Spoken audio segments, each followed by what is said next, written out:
प्रणाम साधकों। तो पिछले अंक में चैप्टर हमारा ख़त्म हुआ भूत प्रेतों वाला, और इस अंक में अब गुरुदेव ये बता रहे हैं कि मृत्यु की तैयारी कैसे की जाए।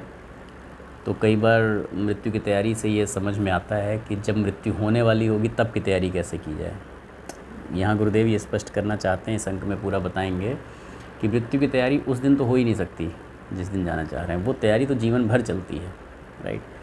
क्योंकि वैसे भी ये तो पता नहीं है कि मृत्यु कब हो जाएगी। So everybody knows date of birth but nobody knows his date of death, है ना। तो हर आदमी को पता है कि उसकी जन्म तिथि क्या है, लेकिन अपनी पुण्य तिथि किसी को पता नहीं होती, वो तो सिर्फ दूसरों को पता होती है। जन्म तिथि आपको भी पता होती है, दूसरों को भी पता होती है, राइट। तो गुरुदेव लिखते हैं ये निर्विवाद सत्य है कि जो पैदा हुआ है उसे मरना पड़ेगा, सबको पता है शुरू से। हमें भी मृत्यु की गोद में जाना है। उस महान यात्रा की तैयारी यदि अभी से की जाए तो इस समय जो भय और दुख होता है वो नहीं होगा। इस समय मतलब मृत्यु के समय की बात कर रहे हैं कि उस समय जो भय और दुख होता है वह नहीं होगा। मृत्यु के अभी बहुत दिन हैं, या तब की बात तब देखी जाएगी। अब किसी से भी कहिए, मतलब जनरली लोगों से, कि भाई कुछ धर्म कर्म कर लो, कुछ दान पुण्य कर लो, तो आदमी कहता है भाई पहले ये सब कर लें, गृहस्थी की गाड़ी चला लें, गृहस्थी की पूरी नैया पार कर लें, फिर उसके बाद वो भी कर लेंगे। तो इसका मतलब दे आर क्वाइट श्योर कि जब ये सब पूरा कर लेंगे उसके बाद वो करने का टाइम मिलेगा कि उसको सुधारेंगे। तो इसका मतलब तो पता है कि डेट ऑफ डेथ क्या है। मतलब अगर हम ऐसे लाइफ को जी रहे हैं कि ये सीरीज में चलेगी कि पहले यहाँ से यहाँ तक हम पढ़ाई करेंगे, फिर यहाँ से यहाँ तक गृहस्थी चलाएंगे, फिर यहाँ से यहाँ तक अपना धर्म कर्म करके अपना परलोक सुधार लेंगे, तो हमें पता है कि हमारी कितने साल की लाइफ है। आप पूछो किसी से कि पता है, तो एवरेज एज भाई साहब देखिए 70-75 साल तो है ही है, तो वहाँ तक तो जिएंगे ही। तो वो एवरेज एज है। एवरेज एज ऐसे नहीं डिफ़ाइन होती कि 75 साल, अगर मान लीजिए 72-73 जितनी भी अभी है इंडिया में एवरेज एज, 72 लगभग हम लोग मानते हैं, तो उसका मतलब ये नहीं कि हर आदमी 72 ही जिएगा। उसमें ऐसे भी लोग हैं जो 90-95 क्रॉस कर रहे हैं, और ऐसे भी लोग हैं जो 40 क्रॉस नहीं कर पा रहे हैं। तो एवरेज जो निकलेगा वो तो वो पूरे का निकलेगा नहीं, भी कितने लोगों की डेथ हो रही है, किस एज में हो रही है, उसके हिसाब से एक एवरेज निकाल दिया उन्होंने कि एवरेज एज है। लेकिन हम वो मान के बैठ जाएं कि नहीं हम वहाँ तक जिएंगे ही, तो फिर तो हम स्वयं ही भगवान हो गए। फिर तो वही वाली स्थिति है कि हमें पता है कि हम कहाँ जा रहे हैं। तो इसलिए ऐसा सोचकर उस महत्वपूर्ण समस्या को आगे के लिए टालते जाना अंत में बड़ा दुखदायक होता है। अंत में बड़ा दुखदायक होता है। तो मनुष्य तन एक महान उद्देश्य के लिए मिलता है। लाखों करोड़ों योनियां पार करके हमने इससे बड़े श्रम के बाद पाया है। तो ऐसे अमूल्य रत्न का सदुपयोग ना करके यूं ही व्यर्थ गंवा देना, भला इससे बढ़कर और क्या मूर्खता हो सकती है। तो गोस्वामी तुलसीदास जी ने इस चीज़ को बार बार रामचरितमानस में कई जगह लिखा है। बड़े भाग मानुष तन पावा, सुर दुर्लभ सब ग्रंथन गावा, साधन धाम मोक्ष कर द्वारा। फिर आगे उन्होंने लिखा है नर तन सम नहीं कौनव देही, जीव चराचत जाचत एही। तो वो कहते हैं कि भैया नर तन के समान तो कोई देह मिली ही नहीं है। और मतलब लेकिन सारे में जो मतलब पूरे चराचर जगत में जो लोग हैं वो उसको जांचते रहते हैं। उसको टेस्ट नहीं करना है, वो टेस्टेड मिली है। टेस्ट करना है कि अच्छा तो हम इससे ये कर लें, इससे ऐसा कर लें, इससे वैसा कर लें। अरे नहीं, वो एक उद्देश्य के लिए मिली है। उन्होंने कहा है साधन धाम मोक्ष कर द्वारा। भाई यही साधन है, ये जो नर तन मिल गया है ना, यही साधन है। और ये मोक्ष के द्वार पे लाके खड़ा कर दिया है भगवान ने। स्वामी रामसुखदास जी बड़ा इस पर अच्छा वो कहते हैं कि भगवान की तरफ से ये जो मनुष्य का शरीर मिला है ये आखिरी शरीर है। अब आप इसमें कुछ करके इसका अगर और कुछ बना लेते हैं, अगले जन्म तभी मिलेंगे। उनकी तरफ से ये हिसाब किताब उन्होंने दिया था कि अगला वो हो। पर दिक्कत ये है कि आप क्या कहते, तो वो उन्होंने वही कहा ना, बड़े भाग मानुष तन पावा। बहुत भाग्य से मिलता है मनुष्य का तन। और आगे क्या कह रहे हैं, सुर दुर्लभ। सुर मतलब देवता, उनके लिए भी दुर्लभ है। और ऐसा सारे ग्रंथों ने गाया है, सब ने कहा है कि भैया देवताओं को भी दुर्लभ है। क्यों देवताओं को भी दुर्लभ है? क्योंकि देव योनि, अभी जब हम लोगों ने देखा था कि जब आप सूक्ष्म शरीर में चले जाते हैं, उच्चतर थोड़ा सा उच्च में हैं, तो वहाँ क्या है, आपको बढ़िया सुख की प्राप्ति होगी, स्वर्ग जैसा लगेगा। ये वो मानसिक आपका स्वर्ग पैदा हो जाएगा, उसमें सुख मिल रहा है सारा, जैसा आपने स्वर्ग के बारे में कल्पना की वैसा सब मिल जाएगा। लेकिन वहाँ आप कुछ कर्म कर नहीं सकते, वो भोग योनि है, वहाँ सिर्फ आप भोग सकते हैं। जबकि जो ये मनुष्य तन है ये भोग भी है और आप आगे कर्म कर भी सकते हैं। यहाँ पिछला जो है वो आप भोग भी रहे हैं और आप ऐसा कर्म कर भी सकते हैं जिससे आप परम पद की प्राप्ति कर सकें, आप पहुँच सकें वहाँ तक। तो गुरुदेव कहते हैं जीवन का महान उद्देश्य है कि हम ईश्वर का साक्षात्कार करें, परम पद को पाएं। तो आधे समय तो मतलब आधे से ज़्यादा लोग शायद इस चीज़ को पूरे अपने एक जीवन काल में या हो सकता है अनेकों जीवन काल में समझ ही नहीं पाते हैं कि उद्देश्य क्या है। मुझसे जब मैं बहुत छोटा था और मुझसे जब किसी ने ये प्रश्न किया जीवन का उद्देश्य क्या है, तो आई वॉज़ नॉट क्लियर। लेकिन उस दिन से मुझे ये राह मिल गई। फिर तब से ये मैंने, अब हालांकि मैं उस व्यक्ति को भी देवदूत ही कहूँगा जिसने मुझसे ये प्रश्न ढूंढा, क्योंकि वहाँ से दिशा चेंज हुई पूरी। वहाँ से मैंने इस प्रश्न का उत्तर खोजना शुरू किया। उसके बाद मुझे जब भी कोई ऐसा व्यक्ति मिल जाता था जिससे मुझे लगता था कि यार ये इस प्रश्न की तरफ मुझे एक कदम और बढ़ा सकता है, तो जब भी कोई पूछता था यहाँ से आपकी क्या एक्सपेक्टेशन है, तो मेरा सीधा यही सवाल होता था जीवन का उद्देश्य क्या है। तो उसमें बहुत सारी चीज़ें आई, चीज़ें मिली, पढ़ी, बहुत सारा कुछ हुआ, तब आप धीरे धीरे उस पर आगे बढ़ते हैं। और आज देखिए, आज गुरुदेव के रूप में हमारे पास एक मतलब युगदृष्टा, जागृत चेतना, पथ प्रदर्शक के रूप में मिले, जो साफ कह रहे हैं, साफ बता रहे हैं ये मिलना जीवन का उद्देश्य, ये इसमें जन्म लग जाते हैं, इसमें कई जन्म लग जाते हैं। तो आज जब हम ये बातें कर रहे हैं, जो लोग भी इसको सुन रहे हैं, देख रहे हैं, एटलीस्ट एक चीज़ तो क्लियर हुई कि भैया जीवन का उद्देश्य क्या है। जीवन का उद्देश्य है ईश्वर का साक्षात्कार। ये जीवन हमको गाड़ियाँ खरीदने के लिए, बंगले बनाने के लिए, घूमने फिरने के लिए, इन सारी चीज़ों के लिए नहीं मिला है। ये मिला है ईश्वर का साक्षात्कार करने के लिए, जो कि वो पल पल बीतता चला जा रहा है। तो वो कहते हैं ना, मुट्ठी में बंधी रेत की तरह फिसल रहा है। और अगर हम उसका सदुपयोग नहीं कर रहे हैं तो फिर हमें अमूल्य रत्न मिला हुआ है जिसको हम कौड़ियाँ जमा करने में छोड़ दे रहे हैं। एक बड़ी सुंदर कथा आती है, मतलब किसी ग्रंथ में नहीं है, लेकिन वैसे ही छोटी सी, कि एक भिखारी एक ट्रेन में भिक्षा मांग रहा था। सिक्के हिला हिला के भी सिक्के दे दो, सिक्के दे दो। अचानक से एक आदमी ने उसे रोका कि मैं सिक्के नहीं, मैं तुम्हें 1000 रुपये दूंगा, तुम ये कटोरा मुझे दे दो अपना। तो भिखारी इससे पहले कि कुछ सोच पाता, तो उसने कहा कि चलो मैं 2000 रुपये दूंगा तुम्हें, मुझे कटोरा दे दो। अब तो भिखारी के लिए सोचने कुछ था ही नहीं, उसने 2000 रुपये गड्डी उसे पकड़ाई और आराम से उसने कटोरा लिया और चला गया। अब उस भिखारी को ये लग रहा है कि मैं कहीं ऐसा ना हो ये आदमी दोबारा आ जाए, पीछे जाए। तो उसने फटाफट 2000 रुपये लिए, वो निकला वहाँ से।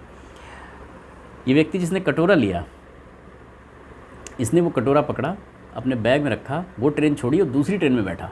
और वो सोच रहा है इस स्टेशन पे मुझे दोबारा नहीं आना, और वो भिखारी भी सोच रहा है इस स्टेशन पे मुझे दोबारा नहीं आना है। तो उसने जब दूसरी ट्रेन में बैठ गया, थोड़ी देर बाद जाके वो धातु का कटोरा निकाला। क्योंकि वो जौहरी था, उसने देखते ही समझ लिया था धूल पड़े हुए कटोरे को भी कि ये सोने का कटोरा है। और वो भिखारी जो है वो उसको नहीं समझ में आ रहा था, वो कौड़ियाँ बटोर रहा था। तो ऐसे ही हमारा ये जो देह है, ये वो सोने का कटोरा है जिसको लेके हम कौड़ियाँ बटोर रहे हैं असल में। तो ये जितना कुछ हम इकट्ठा कर रहे हैं, ये सब कौड़ियाँ हैं, कितना भी, मतलब अरबों में भी हो तब भी वो कौड़ियाँ हैं। हम ये सब कुछ इस सोने के कटोरे में सिक्के बटोर रहे हैं,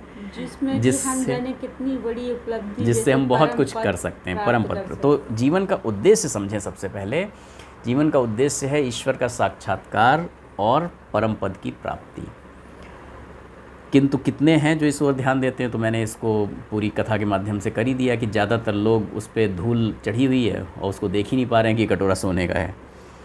किसी को तृष्णा से छुटकारा नहीं, कोई इंद्रिय भोगों में मस्त है, कोई अहंकार में ही इठा जा रहा है, तो कोई भ्रम जंजाल में ही मस्त है।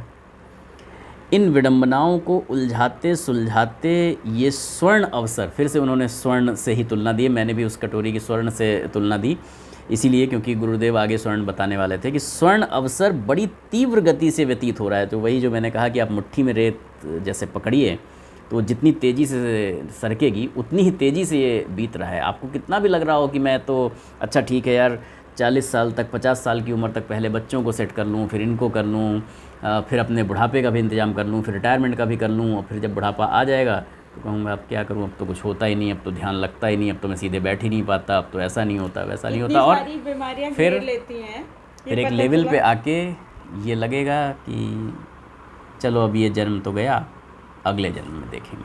तो तैयारी कर ही नहीं पाए ना फिर हम, अब समय नहीं बचा तैयारी करने का, मृत्यु की तैयारी कैसे करें। किंतु हमारा, बड़े अच्छे से कह रहे हैं, स्वर्ण अवसर बड़ी तीव्र गति से व्यतीत हो रहा है, किंतु हमारा भूसी फटकने का कार्यक्रम उसी गति से चलता जा रहा है। तो जैसा हमने कहा कौड़िया बटोरने, वो साफ कह रहे हैं हमारा भूसी फटकने, ये जो कुछ हम कर रहे हैं, ये जितना कुछ अट्टालिकाएँ हम महल खड़े करते जा रहे हैं, ये भूसी फटकने का कार्यक्रम है। भूसी फटक रहे हैं हम, कुछ इससे मतलब वो नहीं कर रहे हैं जो हमें एक्चुअली करना चाहिए। गुरुदेव इतनी सरल भाषा में लिखते हैं कि कभी कभी ना एकदम से आप इतनी डीप बात को, इतनी गहन बात को कितनी सरलता से व्यक्त कर और वो ऐसे ही बोलते भी थे, हंसी भी आ जाएगी, वो ऐसे ही बोलते भी थे। हाँ, हंसी भी आ जाएगी गुरुदेव की बातों से, लेकिन रियली वो बहुत हंसी में बहुत बड़ी बातें कर जाते। तो मृत्यु सिर के ऊपर नाच रही है, पल का भरोसा नहीं है, न जाने किस घड़ी गला दबा दे। आज क्या क्या मंसूबे बांध रहे हैं, हो सकता है कि कल ये सब धरे के धरे रह जाएं और हमारा डेरा किसी दूसरे ही देश में जा गड़े। तो आज जो इतनी हम प्लानिंग कर रहे हैं, अच्छा ये और कर लूँ, अच्छा एक बेटे को सेटल कर दूँ, अच्छा फिर बेटे की शादी हो जाए, अच्छा तो इसका भी घर बना दूँ, और यहाँ तक कि कुछ लोग तो ये है कि भाई इसकी भी बुढ़ापे का इंतज़ाम कर दूँ, इसके भी बच्चों का भी इंतज़ाम कर दूँ, सबका कर दूँ, पूरा होता ही नहीं है, मतलब वो उसका कहीं अंत ही नहीं है ना। तो और सबसे बड़ी बात ये है कि मैंने कहा ना, मृत्यु सर पे नाच रही, पता नहीं किस क्षण डोरी टूट जाए, ख़त्म हो जाए, आपको क्षण तो पता ही नहीं है, सारे मंसूबे धरे के धरे रह जाएंगे। और यकीन मानिए ये संसार तब भी बिल्कुल वैसा ही चलता रहेगा जैसा आज चल रहा है। मतलब हमारे ये सब ना करने से या करने से कोई फ़र्क नहीं पड़ रहा, कोई इतना सा रत्ती भर भी फ़र्क नहीं पड़ रहा है। लेकिन हमें ये लगता है कि यार ये कर लूँ, ये और कर दूँ, वरना इन लोगों का क्या होगा, 7 मतलब अलग अलग 7 पुस्तों के लिए इंतज़ाम कर दूँ। अरे आप 7 पुस्तों के लिए कर दीजिए, तब भी तो 8वीं आएगी ना, फिर उसका क्या होगा, कहाँ तक का करके जाएंगे। और नहीं भी करेंगे तो वो अपने आप कमा लेगा। या जो लोग सेल्फ मेड हैं, बहुत सारे लोग ऐसा मतलब हैं और ऐसा मानते हैं कि भाई we are self made man, तो जो लोग सेल्फ मेड हैं उनको किसने दिया था, वो कैसे बन गए। तो जैसे आप बन गए अपने कर्म से, वैसे दूसरा भी बन जाएगा अपने कर्म से, है ना। और वास्तव में तो जितना आप दूसरे को अपने कर्म पे छोड़ेंगे उतना आप उसका भला कर रहे हैं कायदे से, और जितना लाद के चले जा रहे हैं उतना, वही जो कहा है पूत कपूत तो का धन संचय, पूत सपूत तो का धन संचय, उतना आप कायदे से उसका अहित ही कर रहे हैं, हित नहीं कर रहे हैं। ठीक है, तो कल ये सब धरे के धरे रह जाएं और हमारा डेरा किसी दूसरे ही देश में जा गड़े, ऐसी विषम वेला में अचेत रहना बड़े दुर्भाग्य की बात है। विषम वेला इसको कह रहे हैं अभी प्रेजेंट को, कि ये विषम वेला है। आज अगर कोई बता दे ज्योतिषी कि भैया कल सुबह का सूरज आप नहीं देखेंगे, तब अरे यार मैंने ये नहीं किया, मैं जप कर लेता, मैं ध्यान कर लेता, मैं दान पुण्य कर लेता, जिसका जो समझ में आएगा मैं ये कर लेता। अब तो समय ही नहीं दिया, समय ही नहीं दिया। किसने नहीं दिया? ईश्वर ने समय ही नहीं दिया। अब आज अगर मान लीजिए जितनी भी अवस्था है, जिसको ये अगर पता चलेगा तो पता चलेगा नहीं किसी को, ठीक है, लेकिन जितनी भी ये अवस्था है, 60 साल 70 साल 80 साल जितनी भी ये अवस्था है, 40 साल मैं कहता हूँ, अगर किसी को 30 साल 35 साल में भी ये पता चलता है, तो ये जो 30 साल गए उसमें क्या था, तब भी तो यही था। हर आदमी तो भाई जैसे ही हम अगर कभी किसी के अंतिम संस्कार में या उसमें जाते हैं तो ऐसी बातें लिखी रहती हैं शमशान पे, और सारे लोग भाई नहीं देखिए यही सच्चाई है, जीवन का कोई भरोसा नहीं है, ऐसा है वैसा है, सारी चीज़ें, और वो ये सारी बातें ध्यान में रहती हैं जब तक शमशान का गेट क्रॉस करके सड़क पे नहीं आ जाते। जैसे ही सड़क पे आते हैं वैसे ही फिर संसार, खाना बना लो घर पे, मैं आ रहा हूँ और ये कर लो, बस बिल्कुल बिल्कुल एकदम, ये मैंने एकदम कहते सुना है। जैसे ही गेट से बाहर निकले, हाँ मैं निकल लिया हूँ, और ये ऐसे जो भी जिसके घर में होता होगा ऐसे करके रख लो, ऐसे अपना कपड़े रखना और भोजन बना लेना, या जो भी जैसा है अगर तो मतलब। और अगर हमें आज पता चल जाए तो ये समय ही नहीं दिया। एक जीव की गति देख के आ रहे हैं, स्टिल कोई फर्क नहीं। वो थोड़ी देर रहती है, वो शमशान वैराग्य, इसी को कहते हैं शमशान वैराग्य, जो शमशान में जाके हो जाता है क्षणिक। तो भगवान रामचरितमानस में कहते हैं कि ये शमशान वैराग्य है, और यदि व्यक्ति इस शमशान वैराग्य में स्थित हो जाए, उसी में स्थिर हो जाए, तो उसका कल्याण हो जाएगा। शमशान वैराग्य जो होता है, जी से कहा था, सुग्रीव जी से भी कहा था, विभीषण जी से भी, दोनों से कहा था। दोनों को अपने भाइयों की मृत्यु पर जब दुख होता है और कहते हैं मैं राज्य नहीं लेना चाहता, ये नहीं करना चाहता, तो वो कहते हैं ये जो आपको हो रहा है ना, इसी को शमशान वैराग्य कहते हैं। ये बहुत थोड़ी देर के लिए होता है, समस्या ये है। और उन्होंने साफ कहा कि यदि व्यक्ति इस शमशान वैराग्य में स्थिर हो जाए तो उसका कल्याण हो जाएगा, क्योंकि तब आपने जीवन के सत्य को स्वीकार लिया ना कि अंतिम सत्य ये है। लेकिन वो उतनी देर के लिए आप मानते हैं बस। अभी जब कोविड आया, पेंडेमिक हुआ, तो बहुत लोगों को ये एहसास हुआ कि भाई सच्चाई यही है, ये है, वो है, सारी चीज़ें, बहुत लोग सुधरे, लेकिन जैसे ही गया फिर मामला वहीं आ गया, फिर कौड़ियाँ जुटाने में फिर उसमें लग गए।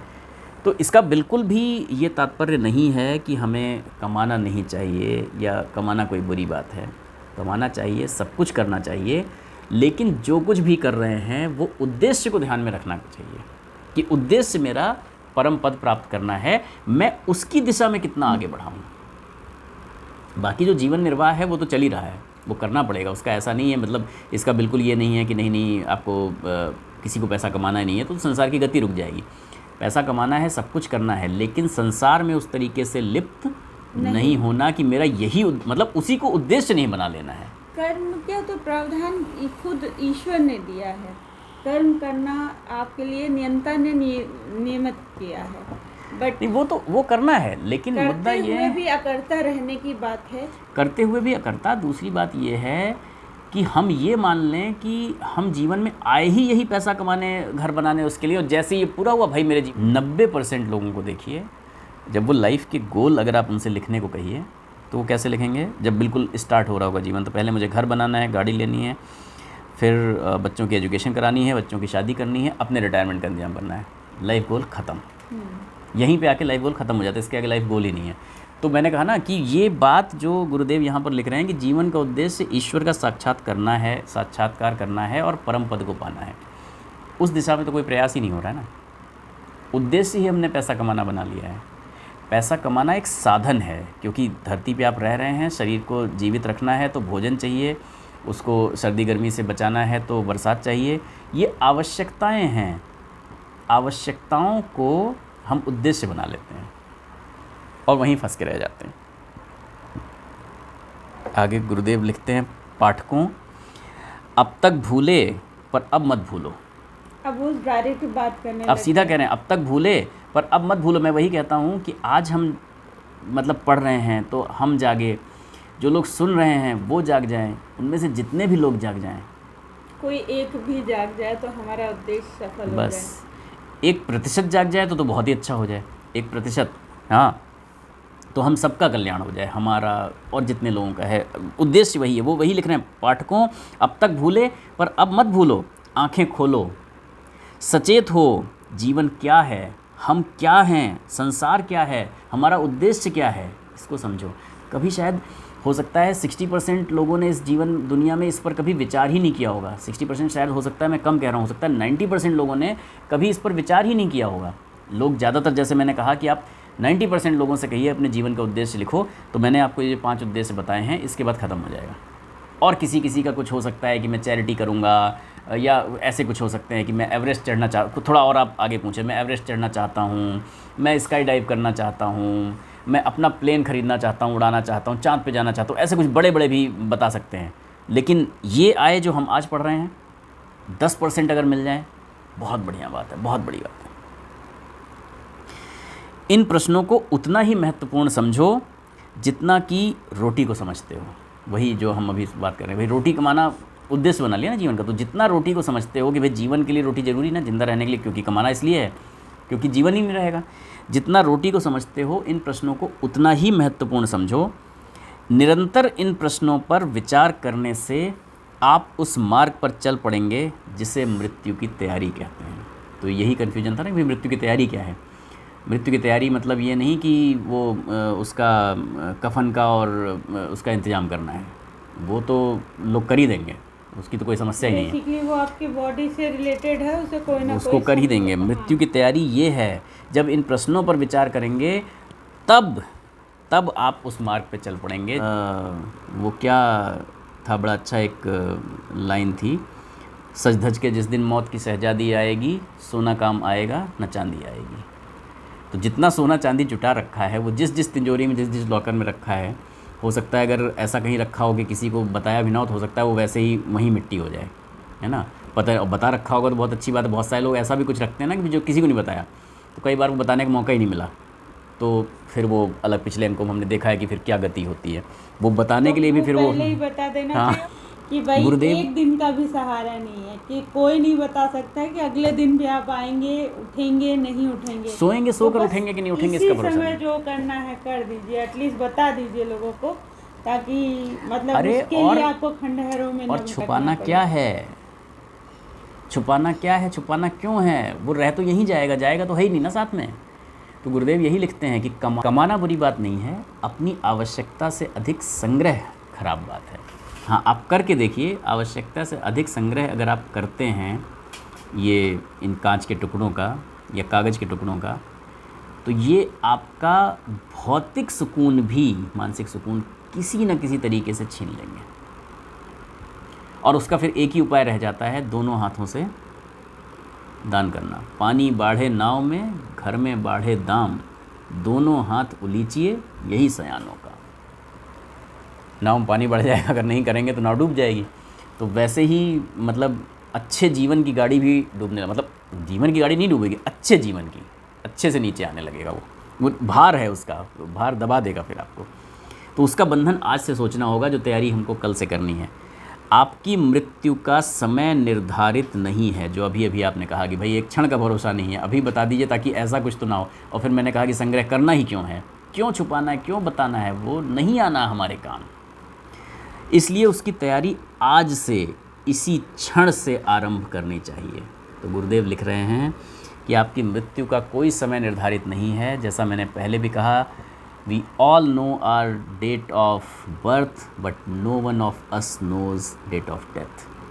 हम सब अपनी डेट ऑफ बर्थ जानते हैं, लेकिन कोई भी व्यक्ति आज तक इस जीवन में अपनी डेट ऑफ डेथ नहीं जान सका, क्योंकि वो आपके जाने के बाद बाकी लोग जानते हैं, सिर्फ आप कभी नहीं जान सकते। तो वो निर्धारित है, लेकिन आपको वो पता नहीं है। और अगर आज पता चल जाए तो फिर आप क्या करेंगे? फिर आप वो उपाय ढूंढना शुरू करेंगे कि मैं क्या करूं मोक्ष का। जैसे जब